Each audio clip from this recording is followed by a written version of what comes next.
Baiklah, pada kesempatan kali ini saya mewakili kelompok 7 akan mempresentasikan tugas kami pertemuan 15 untuk mata kuliah penyesuaian masalah dengan SIP. Kelompok 7 beranggotakan saya sendiri, Arven, yang kedua ada Baharudin, yang ketiga Jeffrey, yang keempat Noval, yang kelima Ferdiansyah, dan yang keenam Irfan. Tugas yang diberikan kepada kami yaitu untuk membuat sebuah program CRUD profile eksternal dengan kompleksitas yang menengah.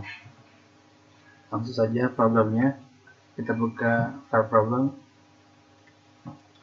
Baiklah, problemnya yang sudah saya buat berjudul Corona Kromosom dengan genre atau dengan materi yang ada di dalamnya itu string processing, named list, dan brute force. Akan saya bacakan singkat saja. Jadi ada mahasiswa di Tera namanya Misha. Sebagai mahasiswa di Tera, dia juga aktif meneliti di SciLab sebagai ahli botani. Jadi si Misha suatu hari sedang meneliti virus corona yang saat itu sedang marak. Berdasarkan hasil penelitiannya di lab, mereka menyimpulkan bahwa virus corona memiliki keunikan di gugus kromosomnya, di mana gugus kromosomnya itu paling tidak akan memiliki satu simbol C jika dikodekan. Nah, waktu itu si Misha punya teman namanya Loda. Dia seorang ahli IT. Nah, dia minta si Loda ini untuk buat program bahasa C yang bisa digunakan untuk menambahkan sampel baru, menghapus data, mengedit data, dan menghitung jumlah virus corona yang dideteksi yang akan dicatat, yang akan ditulis ke file eksternal sampel-sampelnya. Nah, gugus kromosom yang akan diteliti itu terdiri atas dua buah atau satu pasang karakter. Jadi setiap sampel itu terdiri atas dua. Jadi contohnya itu CX, XY, CC, atau YY begitu. Nah, kromosom yang tergolong virus corona kan memiliki minimal satu simbol C. Berarti contohnya ada CX dan CC.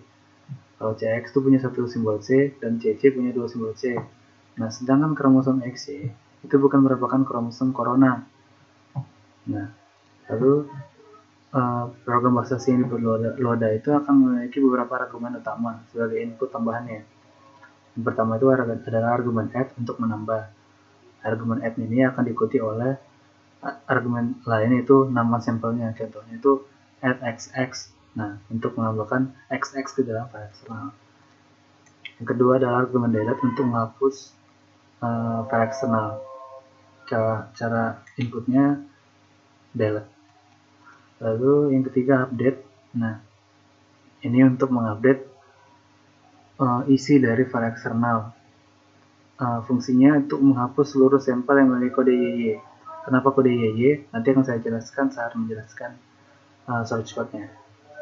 Jadi kalau di compile si update di run, maka yang akan menunjukkan 3 YY itu berhasil di delete. Yang keempat adalah argumen num of that. Num of that ini untuk menampilkan jumlah jumlah datanya yang ada di file eksternal. Saat ini ada berapa begitu. Lalu jika tidak ada argumen tambahan atau yang di run itu cuma nama file eksternalnya saja, maka program itu akan menampilkan berapa sih kromosom corona yang terdeteksi di file eksternal tersebut yang sudah digolongkan. Baiklah, kita beralih ke source code-nya. Program ini akan terdiri atas dua program, yaitu ada satu program C dan satu ADT dengan sebagai header. Saya menggunakan linked list sebagai ADT library-nya, bukan array. Linked list-nya sama seperti yang di pertemuan sebelumnya sudah kita praktikumkan. Mungkin akan saya jelaskan sedikit lagi. Untuk linked list-nya ini, tiap node-nya itu akan terdiri dari dua variabel. Nah, variabel infonya itu bertipe string atau char array. char, dan yang kedua itu adalah next address. Lalu ada fungsi create node ini untuk membuat node baru jika ada sebuah string yang ingin dialokasikan. Lalu ada insert. Nah, insert ini saya gunakan insert last karena kalau mau menambahkan data baru itu kan ditambahkan ke yang paling akhir, bukan ke paling depan. Jadi insert first ini tidak saya gunakan. Lalu print list juga ini hanya untuk mengecek, tidak saya gunakan. Lalu beralih ke program utamanya di coronapromotion.c. Nah, tadi kan ada beberapa, ini main programnya, ada beberapa argumen tambahan. Yang pertama itu tadi add. Nah, argumen add ini saya golongkan untuk jumlah argumennya sama dengan 2. Saya pisahkan argumen 1, argumen 2, dan argumen 3 supaya tidak timbul error. Nah, jika di luar ini maka akan ditampilkan access command. Ini akan saya coba compile untuk menampilkan access command. Cc corona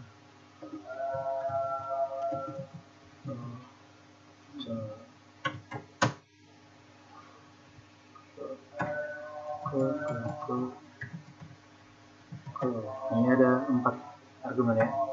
Nah, access command berhasil. Lalu di sini ada fungsi generate. Jadi untuk seluruh program ini, argumen ini kan akan berjalan kalau file eksternalnya sudah ada. Jadi untuk itu saya siapkan sebuah fungsi generate. Nah, fungsi generate ini fungsinya untuk mengenerate 100 baris dummy kromosom yang akan tulis ke file eksternal. Nah, ini akan saya coba.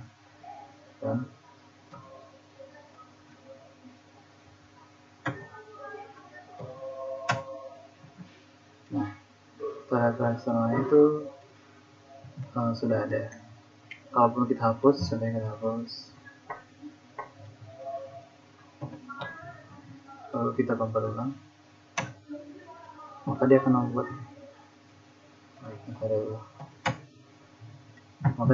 file eksternal yang di-generate secara otomatis oleh program. Lalu kita lihat argumen tadi sudah saya coba untuk co itu tidak ada tambahan argumen lain, dia akan menampilkan 35 corona kromosom detected. Nah, sesuai argumen yang dijelaskan tadi, dia akan menampilkan jumlah sampel yang terdeteksi merupakan corona kromosom. Nah, berarti dari ada 100 data ini ada 35-nya yang merupakan corona kromosom. Nah, caranya idenya seperti apa? Hanya saya open, lalu dia akan memanggil fungsi yang bernama count corona. Nah, count corona ini cara bacanya adalah open, lalu ada fungsi r yaitu read only. Nah, dia akan membaca setiap baris lalu disimpan ke dalam string sampai end of file. Nah, jika karakter pertamanya str0 sama dengan C atau karakter keduanya merupakan C juga, maka si number of corona ini di plus. Lalu akhirnya di return number of coronanya. Begitu. Nah, lalu kita lihat yang add. Nah, untuk add dia akan memanggil fungsi add args2. Args2 maksudnya argumen selanjutnya yang mengikuti argumen add. Ini argumen add, ini fungsi add. Nah, fungsi add ini isinya itu open, lalu ada fungsi a+. A+ ini untuk write and read append. Jadi dia kalau menulis dia tidak menghapus dulu data yang lama, tapi tetap membaca datanya sampai akhir lalu ditulis di paling akhir. Nah, tadi dilanjutkan oleh fprintf f str stringnya tadi args2 nya tadi. Kita coba ke fxx. Ya, fxx sudah masuk. Kita lihat di file eksternal, berarti dia harusnya ada di paling bawah ya. masuk ya. Lalu selanjutnya adalah delete. Nah, delete cuma manggil delete aja, lalu pakai fungsi remove. Kalau nggak sukses dia fail. Dia sukses, kita lihat bahwa di sini nggak ada lagi file corona.txt. Kita lihat juga sini nggak ada. Jadi biar ada, maka kita compile ulang, kita run ulang. Baik, kita buat baru. Nah, karena fungsi generate ini akan selalu dilakukan setiap kali run, maka ini harus di comment biar tidak berubah-ubah lagi. Nah, dia tidak berubah lagi. Kalau dia ada, belum dikompil ya. Nah, ini kan tadi belum dikompil ya. Kalau dia masih ada, berarti dia akan berubah-ubah terus. Nih. Karena dia akan generate. Nah, berarti harus kita compile.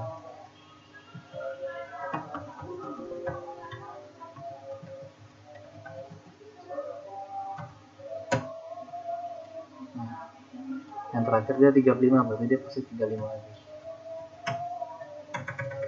Nah, baik, tadi kita akan mencoba selanjutnya itu update.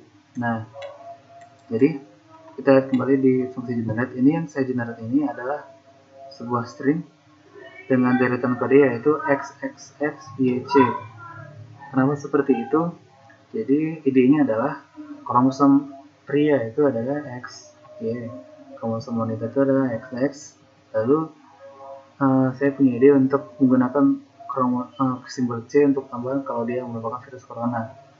Nah, jadi dari kode ini, dari string ini, maka dia akan mengenerate satu pasang baru ke kode baru, string baru. Jadi kan yang mungkin adalah mungkin aja XX, mungkin aja XY, mungkin aja YY, atau bisa YX sama dengan XY, lalu bisa aja CC, bisa aja XC, bisa aja YC. Nah, bisa juga CY atau sebaliknya gitu ya.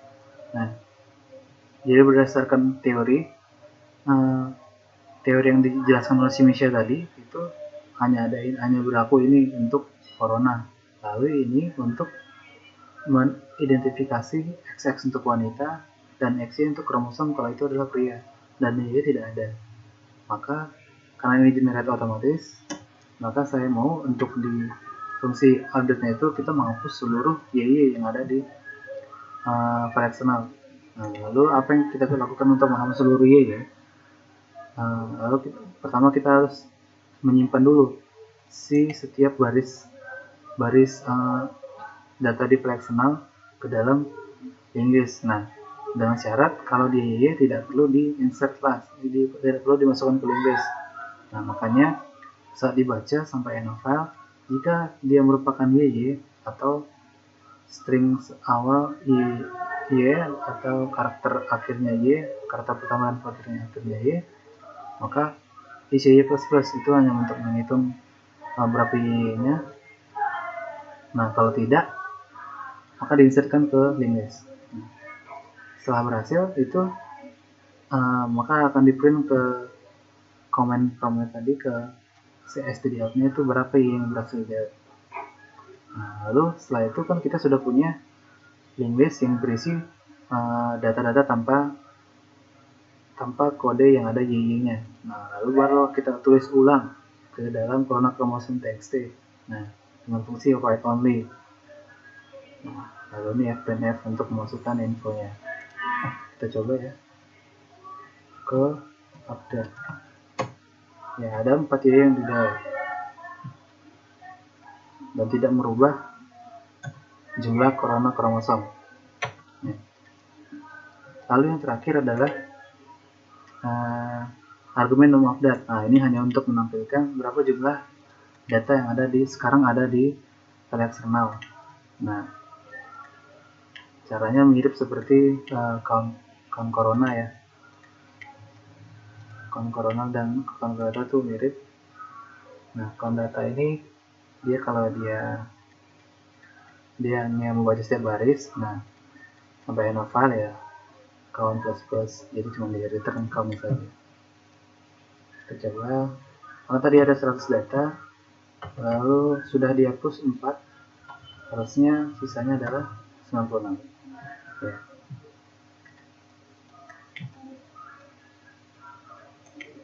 Baik, mungkin itu saja yang dapat saya jelaskan untuk tugas kami. Selanjutnya untuk tugasnya yaitu teman-teman saya minta untuk membuat argumen tambahan dengan argumen yang bernama solve. Nah, jika argumen itu dipanggil, maka program akan memanggil fungsi solve yang akan menampilkan jumlah pria dan wanita di stdout.